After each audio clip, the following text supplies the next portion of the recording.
आपके जीवन में सबसे ज्यादा पैसा या प्रॉफिट कहां से होगा, इसको हम देखते हैं कुंडली के 11th हाउस के लॉर्ड से। 11th हाउस के स्वामी जहां पर भी बैठेंगे वहां से आपको हमेशा धन और फायदा देखने को मिलता है। अब इसको कुंडली में कैसे देखें?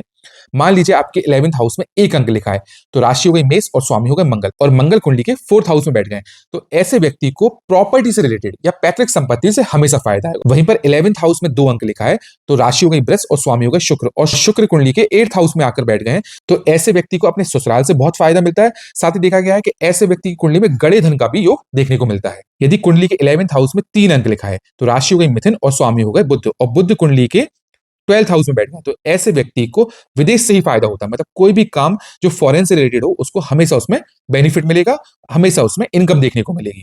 यदि कुंडली के 11th हाउस में 4 अंक लिखा है, तो राशि हो गई कर्क और स्वामी हो गए चंद्र, और चंद्र कुंडली के 7th हाउस में बैठ गए हैं, तो ऐसे व्यक्ति को विवाह के बाद भाग्योदय होता है। साथ ही साथ देखा गया है कि ऐसे व्यक्ति की शादी के बाद किस्मत बदल जाती है पॉजिटिव वे में। यदि 11th हाउस में 5 अंक लिखा है, तो राशि हो गई सिंह और स्वामी हो गए सूर्य, और सूर्य कुंडली के 9th हाउस में बैठ गए, तो ऐसे व्यक्ति को देखा है धर्म के क्षेत्र में बहुत फायदा मिलता है। मतलब वो कोई भी आध्यात्मिक काम कर ले, कोई भी धर्म के क्षेत्र में काम करेगा, तो उसको हमेशा बेनिफिट देखने को मिलता है। तो कुंडली का जो 11th हाउस है वो सबसे इंपॉर्टेंट हाउस माना जाता है, क्योंकि जीवन में जो भी फायदा होगा, जो भी प्रॉफिट होगा, वो हम 11th हाउस से ही देखते हैं।